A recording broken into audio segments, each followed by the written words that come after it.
buenas tardes a todos. Gracias por tomar el tiempo y la presencia en conectarse en esta serie de encuentros que venimos realizando junto con CESERA y AFAC.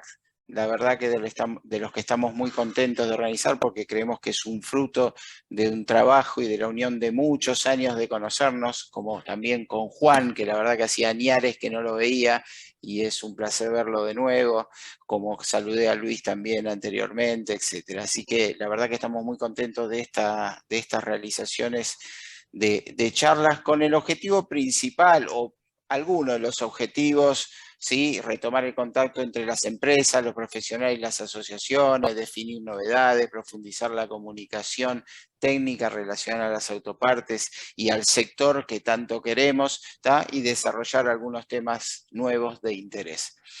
Así que creemos que es una oportunidad para dialogar, para actualizarlo y por supuesto prepararnos para el reencuentro que, si Dios quiere, ya llega presencial en Automecánica Buenos Aires, que se realizará del 11 al 14 de octubre del año entrante en el predio ferial La Rural. Así que dicho esto, voy a presentar, ya lo nombré antes, pero a un amigo de la casa de tantos años como el señor Juan Guirado, quien presentará a su disertante en el día de hoy. Así que Juan, todo tuyo y bienvenido y gracias por acompañar este encuentro. Muchas gracias, Fabián, y buenas tardes a todos los participantes de esta charla.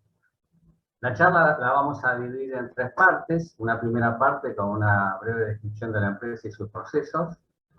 Una segunda parte donde hablaremos de las bombas de combustible para inyección electrónica, que al final de esta segunda parte dejaremos unos minutos para las preguntas que vayan apareciendo.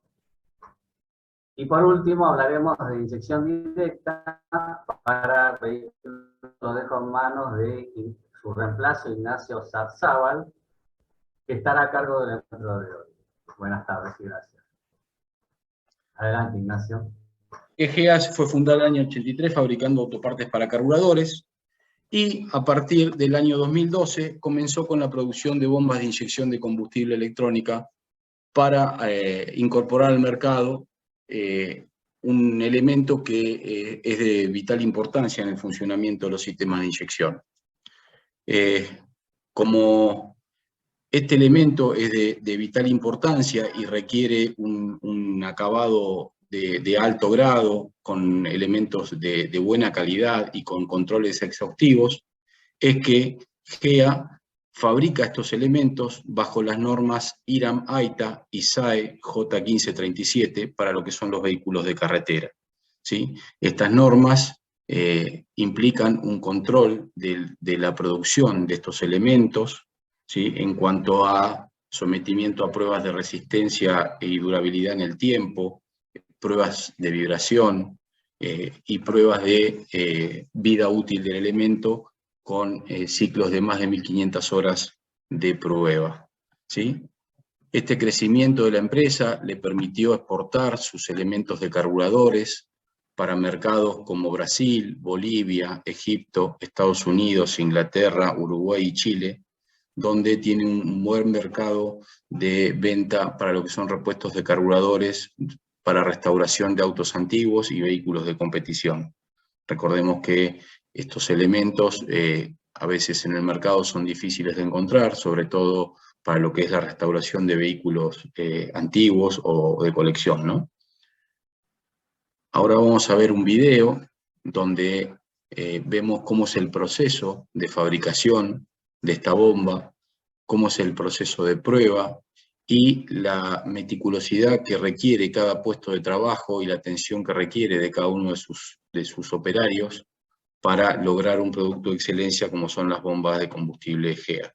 Comparto con ustedes el video para que puedan ver cómo es el proceso de fabricación de estas bombas.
Bueno, como habrán visto, el proceso de fabricación de la bomba es un proceso complejo que requiere mucha precisión, mucho cuidado y un control exhaustivo de todos los componentes que logran una alta calidad del final del producto, ¿verdad?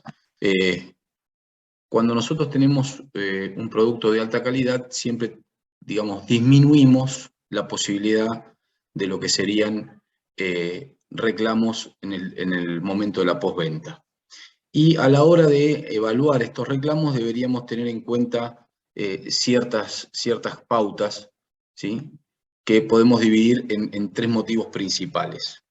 El primero, que sería que la bomba estuvo mal instalada. El segundo, la falta de mantenimiento para la bomba, y ahora vamos a ver cómo se desglosan cada uno de estos puntos.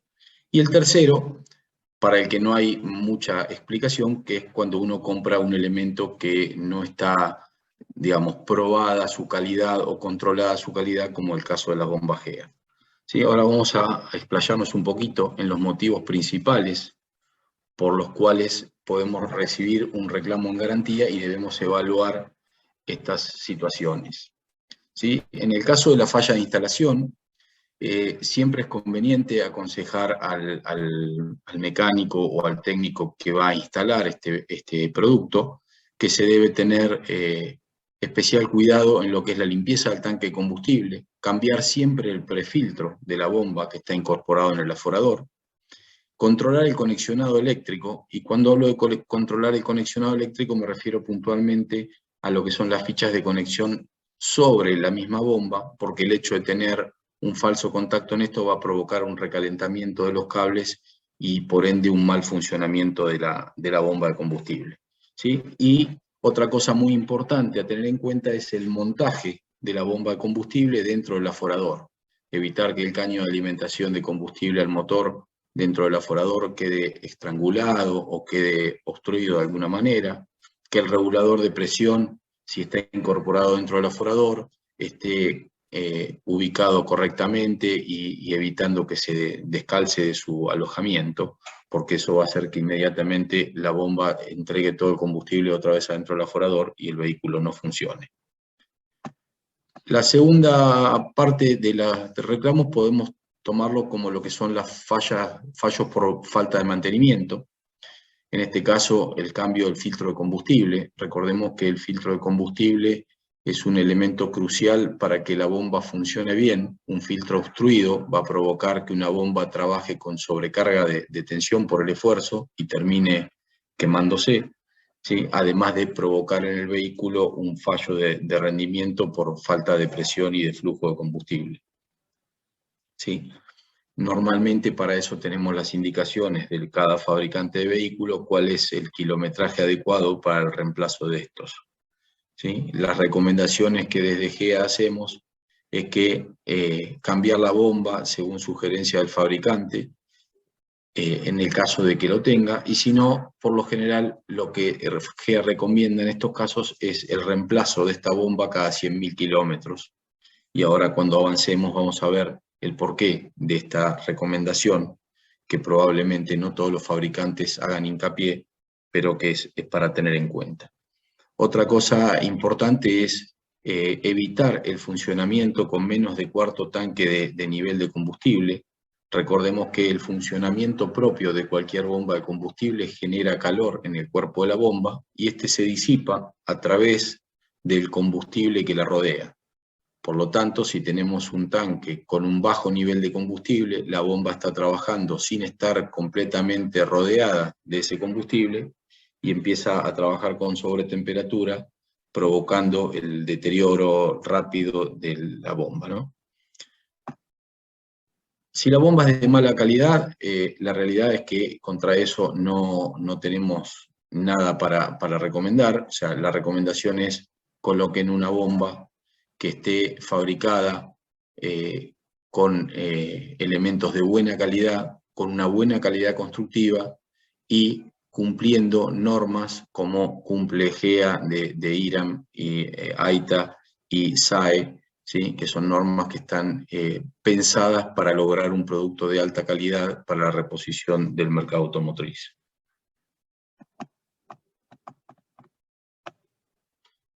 GEA estos ensayos los realiza en su laboratorio, siguiendo las normas que les nombraba anteriormente, ¿sí?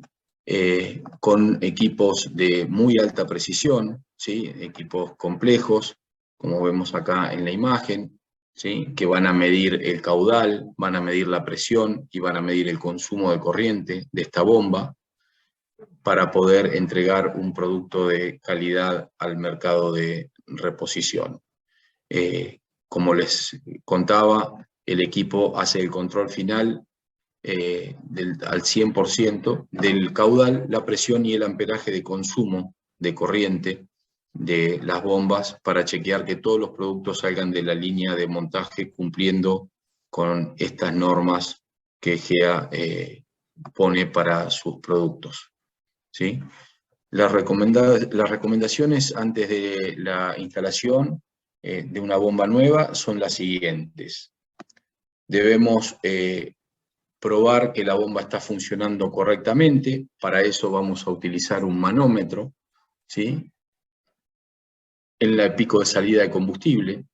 Este control se hace para chequear la presión de la bomba, pero también es necesario controlar el caudal de entrega de la bomba. Por lo tanto, vamos a hacer una medición con el manómetro a la salida de la bomba y una llave esférica, ¿sí? en conexión junto con el manómetro, con una tubería dispuesta a un recipiente que debe tener como mínimo 1 litro, graduado en milímetros, para poder hacer la medición de caudal de entrega de la bomba, además de la presión de trabajo. Recordemos que una bomba de combustible, para funcionar correctamente y entregar los caudales y la presión para las cuales ha sido diseñada, debe tener una correcta alimentación de corriente, ¿sí? Para esto es necesario utilizar una fuente de alimentación que entregue 12 volt y un amperaje correcto. Lo ideal es una batería que esté bien cargada, que entregue como mínimo los 12 volt que requiere la bomba para funcionar en todo momento. ¿Sí? Esto es muy importante, este punto, porque la alimentación a la bomba con un bajo voltaje va a disminuir claramente el rendimiento para el cual fue pensado este elemento, ¿sí? Ahora vamos a ver en la imagen cómo se pone el manómetro dentro del recipiente y cómo se hace para poder hacer este control de presión y de caudal de la bomba. Es importante tener en cuenta que la medición la vamos a hacer sobre 15 segundos, debido a que el caudal de combustible que entrega una bomba es tan elevado que no tiene mucho sentido hacerlo en mucho más tiempo, porque necesitaríamos un recipiente muy grande para hacer la medición y eso nos complicaría las cosas. Entonces normalmente lo vamos a hacer sobre 15 segundos exactos para controlar el caudal de entrega de la bomba junto con la presión. En este gráfico podemos observar cómo se dispone la bomba dentro de un recipiente con nafta y en el pico de salida se va a colocar un manómetro que tiene en paralelo una válvula reguladora cuya manguera de salida está directamente incorporada a un recipiente graduado, ¿sí? Y con una batería vamos a alimentar la bomba de combustible para ver que la presión de trabajo, que la vamos a regular con la válvula reguladora, sea la correcta. Recordemos que cualquier bomba de combustible a caño cerrado, si la bomba es de buena calidad, va a superar holgadamente la presión para la cual está diseñada, ¿sí? Entonces, con esta válvula reguladora vamos a lograr darle la presión de trabajo adecuada y medir el caudal de entrega de la bomba durante 15 segundos exactos.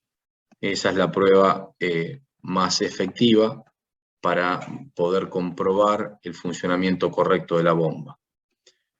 Cabe señalar que la bomba, depende para qué ha sido fabricada, va a tener una presión y un caudal adecuados para ese tipo de sistema de inyección. Por ejemplo, para los sistemas monopunto, la bomba entrega una presión de 1.2 bar, mientras que para los sistemas multipunto de inyección indirecta entregan 3 bar de presión, y para los sistemas multipunto de alta presión o inyección directa entregan 4 bar de presión. ¿Sí? Y los caudales también están diferenciados dentro de estos sistemas de inyección. No son los mismos los requerimientos de un sistema monopunto que los de un sistema multipunto o de uno de alta presión. En este caso, vamos a ver que el caudal de la bomba de monopunto y de multipunto están en el orden de los 375 centímetros cúbicos en los 15 segundos, mientras que para el sistema multipunto de alta presión está en el orden de los 417 centímetros cúbicos en esos mismos 15 segundos. Las bombas originales están diseñadas con un caudal inicial superior al requerido por el motor, para que cuando éste baje por el desgaste y el uso normal de la bomba, ésta siga alimentando al sistema sin ningún problema. Recordemos que la bomba con el tiempo y el uso va sufriendo desgaste, que va haciendo mermar el rendimiento, pero como en el momento de su fabricación fue, digamos, sobredimensionada para la entrega a la cual va a ser sometida, nos permite que con el correr del tiempo y asumiendo ese desgaste, la bomba siga siendo efectiva en el uso y entregando los valores de caudal y presión requeridos para el motor. ¿Sí?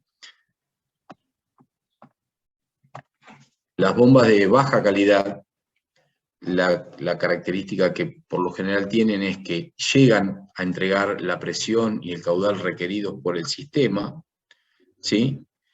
Pero normalmente donde empiezan a trabajar en forma continua y empiezan a sufrir el embate del desgaste, claramente empiezan a mermar en cuanto a su rendimiento de caudal y de presión, con lo cual esa bomba al poco tiempo de ser colocada va a empezar a generar fallos en el sistema de inyección que nos va a haber perjudicado el funcionamiento del vehículo en cuestión. Las bombas de baja calidad, por lo general, están construidas con materiales que no tienen ni la calidad ni la precisión de las bombas que están sometidas a controles de calidad, como hace GEA con sus productos, ¿sí? Y esto claramente reduce la vida útil del producto.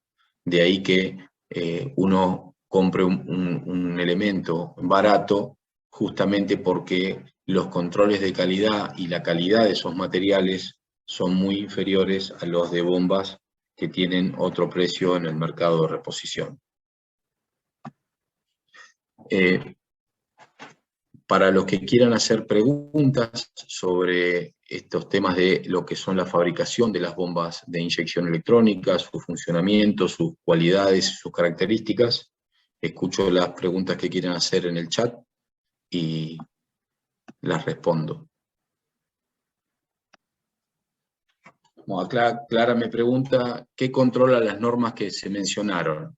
Tanto las normas IRAM-AITA como SAE controlan el funcionamiento de la bomba emulando las características de funcionamiento que tiene el automóvil, sometidas a vibración, a temperatura. Por ejemplo, uno de los test que se hace es someter la bomba a trabajos con temperaturas de 60 grados, después enfriarla, ¿sí? Se somete a ciclos de 1500 horas de funcionamiento continuo, con paradas de 20 o 30 segundos, y luego otra vez al funcionamiento, así para lograr el testeo de los productos antes de salir al mercado de reposición.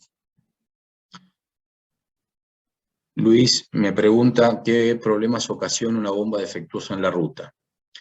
Esto es algo muy importante para tener en cuenta. La bomba de combustible necesita alimentar al motor con la presión y el caudal adecuados, y una bomba de combustible defectuosa en la ruta puede generar que en el momento que el auto acelere para hacer un sobrepaso, la presión no sea la requerida y el motor no responda de la manera esperada, con lo cual inclusive podríamos hablar hasta de un accidente vial, ¿no? Que yo empiece a sobrepasar un vehículo y en ese momento el motor se quede sin potencia, claramente nos presenta una situación de alto riesgo.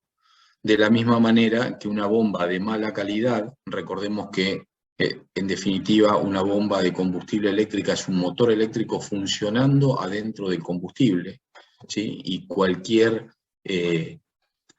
motivo de fallo eléctrico que generara una chispa o calor excesivo dentro del tanque podría generar, de acuerdo a la cantidad de combustible que haya y si está justo dada la relación aire-combustible ideal, hasta una explosión.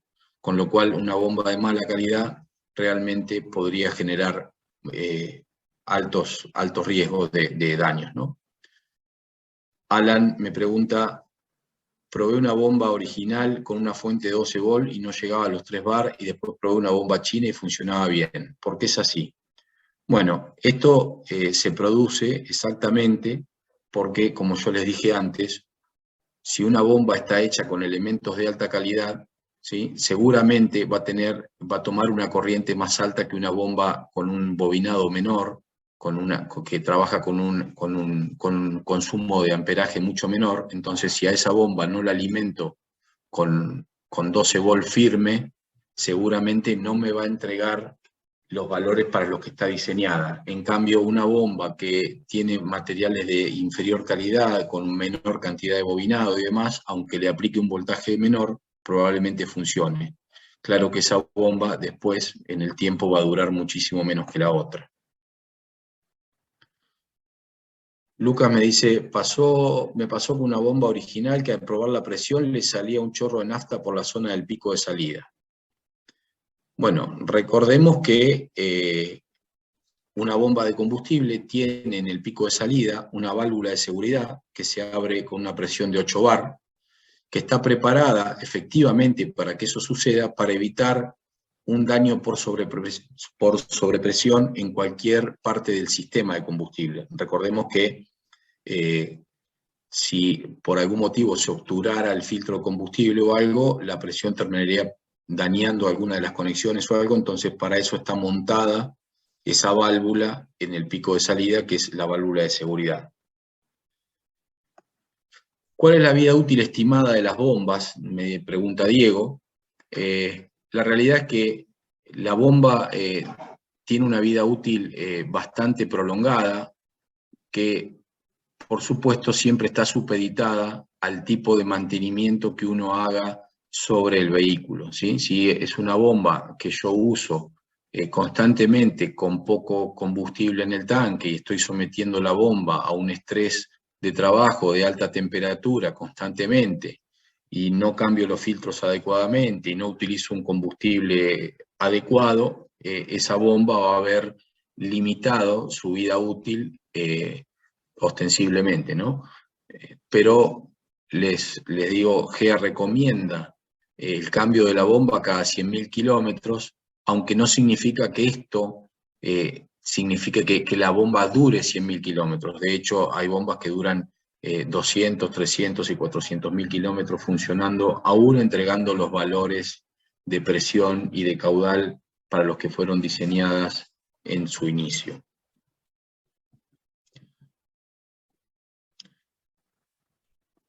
Acá me preguntan si puede un vehículo monopunto usar una bomba de 4 bares. La realidad es que una bomba de 4 bares sobrepasa con creces la necesidad de un sistema monopunto, ¿sí? El usar una bomba monopunto, una bomba de 4 bares en un sistema de monopunto, lo que nos va a generar es que tengamos que actuar sobre el regulador de presión para disminuir la presión, porque si no eso nos provocaría, con 4 bar alimentando un solo inyector monopunto, nos provocaría un exceso de inyección y de caudal de combustible dentro del motor exorbitante, ¿sí? La realidad es que para eso está diseñada la bomba de un bar con 2, en este caso para el sistema monopunto.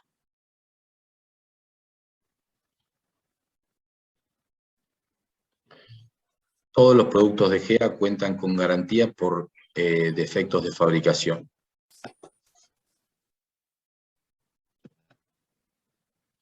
Bueno, creo que ahí están todas las preguntas respondidas. Si hay alguien que tenga alguna pregunta más, ya vamos pasando a hablar de lo que es la inyección de combustible. Los sistemas de inyección electrónica actuales se pueden dividir, digamos, en tres grandes grupos, ¿sí? Los tres sistemas de inyección que vemos montados en los vehículos habitualmente se reparten de la siguiente manera. Están los sistemas monopunto, ¿sí? O como se conoce en inglés, Throttle Body Unit, que significa cuerpo de acelerador, unidad de cuerpo acelerador, que es esta imagen que vemos aquí, donde tenemos el múltiple de admisión y tenemos la mariposa de admisión y sobre ella un único inyector que va a alimentar a las 4 bocas de admisión. Incorporado dentro del mismo cuerpo, vamos a tener un sensor de posición de la mariposa de acelerador y un regulador de presión para la alimentación de este único inyector que va a alimentar a todo el motor. Luego de este sistema, la evolución lógica de los autos hizo que se buscara un sistema más eficiente de alimentación de combustible y se optó por lo que es la inyección múltiple, ¿sí? Donde tenemos un inyector para cada cilindro, en este caso de forma indirecta. Estos inyectores van montados en la base del múltiple de admisión, en la entrada de la tapa de cilindros, y van a alimentar a cada uno de los cilindros, ya ahora con 3 bar de presión, o 4 según algún modelo, pero normalmente el común de los casos es con 3 bar de presión. El tiempo fue corriendo, los vehículos necesitaban otros requerimientos de potencia, de rendimiento, de control de emisiones contaminantes, y la evolución de este sistema de inyección nos llevó a lo que hoy en día es prácticamente moneda corriente en los vehículos nafteros, ¿sí? Acá, bueno, la pantalla nos habla de que la inyección indirecta, la dosificación tiene lugar en el colector, como yo les explicaba, o delante del cuerpo mariposa. Y la evolución de estos sistemas nos llevó a la inyección directa. ¿Cuál es la gran diferencia de la inyección directa con la inyección de combustible que veníamos conociendo hasta el momento? Que la dosificación se va a producir directamente dentro de la cámara de combustión. Ahora ya no tenemos un inyector inyectando el combustible, pulverizándolo delante de la entrada de admisión de la tapa, sino que lo está haciendo directamente adentro del cilindro.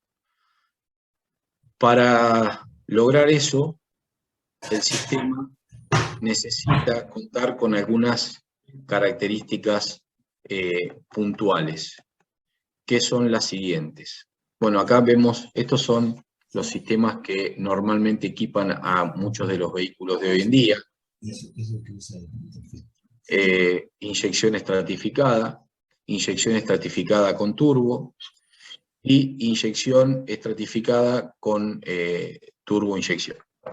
Estas siglas corresponden a los vehículos de la línea VW, Volkswagen, Seat, Skoda y Audi tienen estos motores con esta denominación, FSI, TSI o TFSI.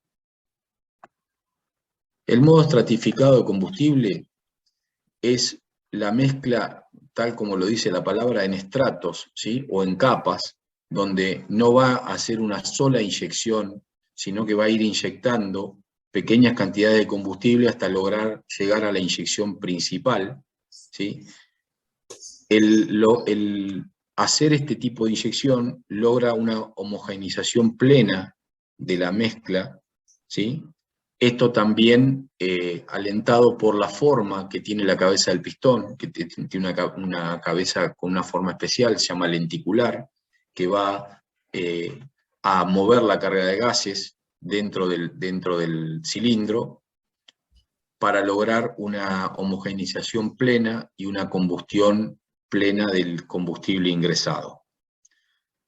Para hacer estas estratificaciones de combustible y para lograr esta combustión mucho más plena y más rendidora en cuanto a rendimiento mecánico y térmico, el sistema de inyección se va a apoyar en dos elementos fundamentales, ¿sí? Que es la alta presión a la que va a ser inyectado el combustible y un sensor de oxígeno de banda ancha que le va a permitir hacer correcciones a muy corto plazo y mucho más finas que lo que permite normalmente un sensor de oxígeno normal o planar, como se conoce, que son los que traen los autos con inyección indirecta. La presión de cebado de un sistema de inyección directa de combustible es de 3 a 5 bar. En este caso, va a estar asistida por una bomba eléctrica sumergida en el tanque, como las que GEA fabrica, ¿sí? Y la presión de alta, que va a variar entre los 50 y los 150 bares, va a estar generada por una bomba mecánica, normalmente aplicada a la parte posterior del árbol de levas, que va a ser la encargada de elevar la presión que recibe de 3 a 5 bares a 50 y hasta 150 bar según el requerimiento del motor en cada circunstancia. La inyección directa también tiene como característica que es secuencial, o sea que el sistema va a inyectar en el orden de encendido del motor secuencialmente para tener una respuesta mucho más eficiente del sistema de inyección, ¿sí? Y para lograr esto los inyectores son de respuesta rápida, ¿sí? Tienen una velocidad de apertura y cierre mucho más rápida que la de un inyector de inyección indirecta. La fase de inyección, al final de la compresión, el modo estratificado, o sea que cuando el pistón está llegando ya casi al punto de disparo del encendido, recién ahí va a recibir la última inyección, mientras tanto fue recibiendo pequeñas inyecciones que fueron llenando el cilindro para lograr el volumen de combustible ideal al funcionamiento del motor. La idea de hacer un sistema de inyección estratificada también viene de la mano del control de emisiones contaminantes. Recordemos que hoy en día, sobre todo en Europa, las exigencias respecto de las emisiones contaminantes son cada vez más altas y los fabricantes de motores se han visto exigidos en modernizar y agudizar el ingenio de alguna forma para lograr un rendimiento mecánico alto con un control de emisiones estricto, ¿sí? Esto hace que el motor tenga, por ejemplo, unas chapaletas deflectoras dentro del múltiple admisión que hacen que el motor a un régimen bajo trabaje solamente con poco aire de entrada porque cierra parcialmente la admisión y trabaja solamente con las entradas de admisión para una válvula en cada cilindro, mientras que cuando el motor requiere o es requerido de potencia en una aceleración, esas chapaletas se van a abrir y van a permitir que ahora el aire ingrese al motor por los dos orificios de las dos válvulas de admisión. Como les decía, las emisiones contaminantes son tan importantes que ahora tenemos sensores de temperatura, inox en el escape, tenemos pistones especiales, como antes les había contado, que ayudan a mejorar la turbulencia dentro del cilindro para lograr una homogeneización de la mezcla ideal y lograr una combustión lo más efectiva posible. Recordemos que siempre dentro de la combustión de un cilindro hay parte del combustible que no termina de quemarse y eso después sale por el escape como gases nocivos, ¿no? En este caso, la inyección directa lo que busca es terminar con ese punto de dejar parte del combustible sin quemar. ¿Sí? Bueno, como les explicaba antes, la generación de presión desde la baja presión la genera una bomba eléctrica, ¿sí? los inyectores con tiempo de trabajo menor en comparación con la inyección indirecta en 1 milisegundo, y además un voltaje de acometida de 65 volt. Recordemos que necesitamos un pico de voltaje mucho más alto en un inyector de inyección directa para poder abrirlo, porque del otro lado tenemos en el caso más alto hasta 150 bar de presión, entonces ahora necesitamos un pico de acometida alto para poder lograr una apertura de ese inyector y una pulverización ideal.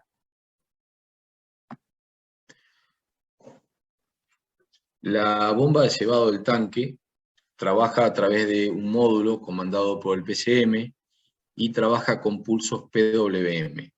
¿Qué significa esto? Que a diferencia de una bomba de inyección indirecta, que funciona al contacto temporizada y luego cuando está el vehículo en marcha funciona permanentemente con alimentación de corriente directa y masa, a las bombas de los vehículos de inyección directa, el PCM le va a aplicar corriente y la masa se las va a aplicar en forma pulsada o con PWM, como se conoce. ¿Sí? Esto lo hace para regular de esa forma la presión de entrega de combustible hacia la bomba de alta presión. Recordemos que la bomba de alta presión, si recibe poco flujo de combustible o poco caudal y a su vez en coincidencia con baja presión, va a generar baja presión, y si recibe alta presión de alimentación y alto caudal, va a poder generar más presión de trabajo en la rampa de inyectores. Entonces, esta es la forma que tiene el PCM de controlar la presión del riel, ¿sí? Porque utiliza la bomba de aforo para controlar la presión, ya que los sistemas no tienen sistema de retorno. La generación de alta presión es por intermedio de una bomba instalada en árbol de levas, esto se los había dicho. Normalmente tiene una válvula dosificadora o VSB, que es una válvula de control de volumen, que va a estar controlada por el PCM. Acá podemos ver el gráfico de cómo es una bomba de alta presión, ¿sí? Esto está comandado por árbol de levas, tiene una entrada de alimentación, tiene una salida de alta presión y tiene una válvula de control de volumen, que es la que va a controlar el PCM para gestionar la presión de alimentación hacia la rampa de inyectores.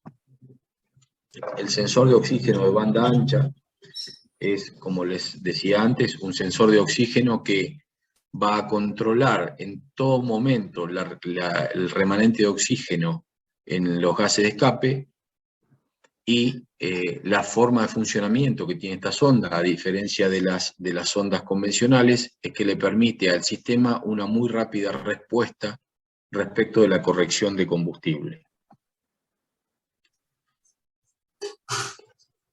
Se denomina banda por su capacidad de medir una amplia gama de mezclas en comparación con las tradicionales, que solo detectan lambda 1, que es la mezcla estequiométrica. Esta sonda tiene la capacidad de medir no solamente lambda 1, que es la mezcla ideal, sino que mide bastante por abajo y bastante por encima de lambda 1, lo cual le permite al PCM hacer rápidas correcciones de caudal de combustible o de presión de combustible. Acá vemos un detalle de cómo está formada la sonda dentro, ¿no? Tiene dos células, una de medición y una de bombeo. La célula de medición mide la cantidad de oxígeno en el gas de escape y compara con un valor nominal de 450 milivolt. La célula de bombeo, por el contrario, tiene un bombeo de iones de oxígeno dentro y fuera de la célula de medición, corrigiendo la concentración de oxígeno dentro de dicha célula, de modo que se pueda mantener la tensión de referencia a 450 milivolt.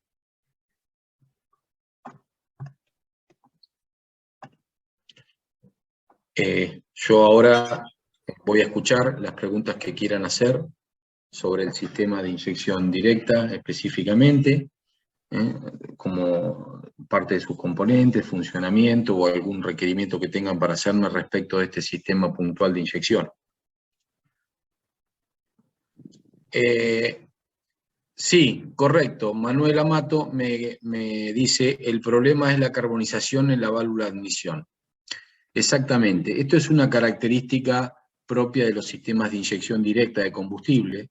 Recordemos que en los sistemas de inyección indirecta, al entrar el combustible pulverizado a través del conducto de admisión de la tapa de cilindros, el mismo combustible pulverizado arrastra cualquier sedimento de restos de carbonización que se produzcan a raíz de que en todos los motores y para controlar las emisiones contaminantes tenemos el venteo de gases del motor conectado a la aspiración de aire del motor o al múltiple de admisión, con lo cual esos vapores de aceite cuando se enfrían se transforman en restos de aceite crudo que por la temperatura se van carbonizando y se van depositando en las paredes de los conductos de admisión o en la válvula de admisión. Pero el mismo combustible que entra de la inyección lo va eliminando. En el caso de la inyección directa no tenemos esa ventaja y se van carbonizando las válvulas de admisión y los conductos de admisión, por lo cual cada tanto es recomendable hacer una limpieza del sistema, ¿sí? Quitando el múltiple de admisión o utilizando algún producto para la limpieza del mismo.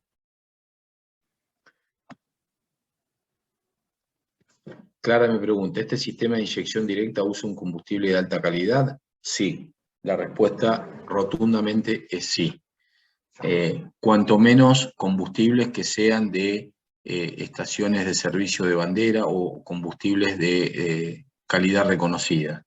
Recordemos que las altas presiones con las que trabaja un sistema de inyección directa y la alta presión a la que pulverizan el combustible dentro del cilindro requieren de un combustible de alta calidad. Eso es siempre en todos los casos de cualquier sistema de inyección directa. Alan me pregunta con qué frecuencia habría que limpiar los inyectores de este tipo de sistemas. La realidad es que el inyector en sí, si está, digamos, todo el sistema con un mantenimiento correcto y adecuado respecto de cambio de filtros, uso de un combustible adecuado, como recién decía, de alta calidad y demás, el inyector en sí no sufre inconvenientes de ensuciarse.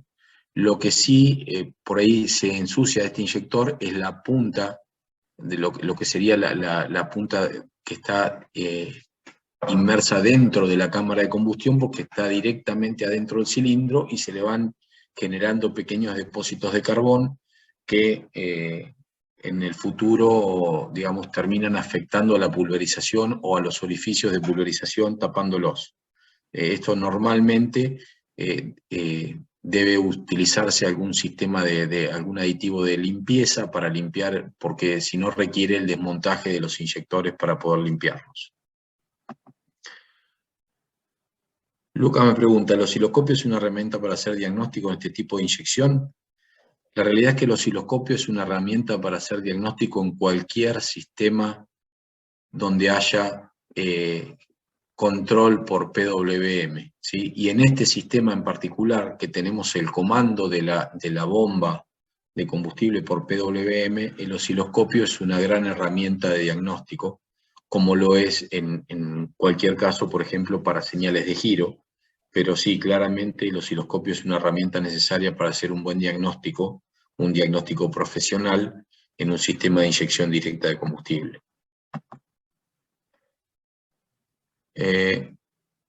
Luis me pregunta qué significa pulso PWM. El pulso PWM es masa pulsada.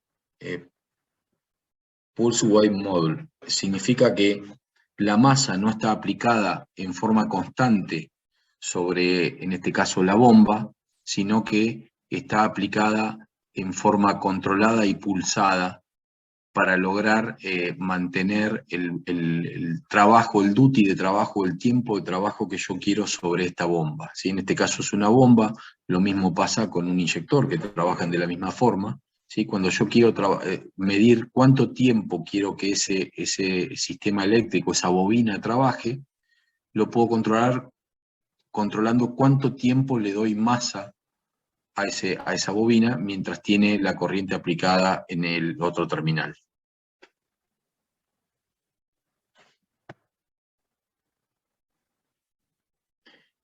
El rey del repuesto me pregunta, ¿qué diferencia hay en una sonda lambda 1 y un cable y de 4? Las sondas lambda de un cable son sondas básicas, son sondas planares que sirven para corrección de combustible, mientras que las sondas de 4 cables son sondas calefaccionadas. O sea, significa que la sonda de 4 cables, para poder entrar en trabajo rápidamente, tiene 2 cables dedicados a la calefacción que van a calentar la sonda a la temperatura de trabajo para que ésta empiece a ciclar mucho más rápido. La otra sonda de un solo cable solo empieza a ciclar cuando llega a la temperatura de trabajo para la que está preparada. ¿Fabrican bombas de alta presión? Gracias. No, la bomba de alta presión, GEA fabrica la bomba de combustible eléctrica para el sistema de alta presión, no la bomba mecánica. O sea, la bomba mecánica de alta presión es un producto, un repuesto que viene provisto por el fabricante del vehículo. Hay de diferentes marcas, ¿sí? Depende del sistema de inyección con el que venga equipado el vehículo. La mayoría de los que conocemos acá en el mercado son de origen Bosch.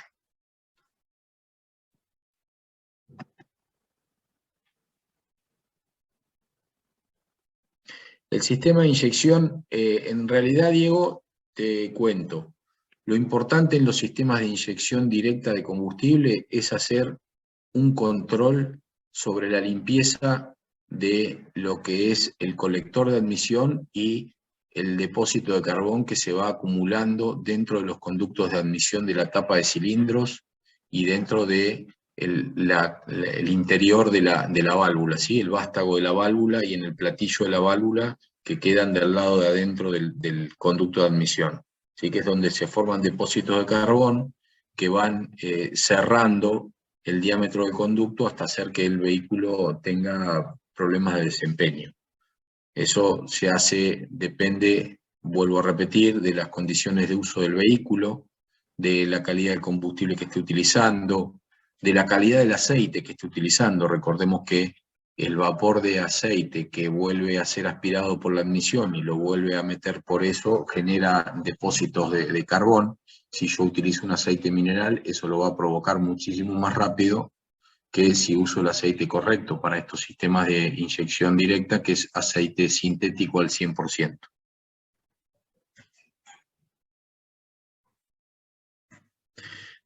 ¿Por qué inyectores de un mismo vehículo con diferentes colores? ¿Afectan algo? Normalmente, le respondo al rey del repuesto, inyectores para vehículos, los colores muchas veces lo que identifican es un inyector morfológicamente, o sea, de forma y de aspecto puede ser igual uno que otro, y lo que difiere muchas veces, de acuerdo al modelo de motor, a la característica de motor, es la cantidad de orificios de pulverización que tienen. O sea, si me agarrás, por ejemplo, un inyector Magneti Marelli, como los que equipan a los Volkswagen Gol o a los Fiat, de afuera pueden parecer iguales, y si yo los miro desde el lado de los orificios de pulverización, voy a ver que hay algunos que tienen 3 orificios, otros 4, otros 1, otros 2, otros 5, y eso va directamente relacionado con la evolución del motor en la que han sido puestos, o las características del motor, o la potencia del motor. A pesar de que el motor digamos, sea el mismo en apariencia, a veces esas cosas cambian.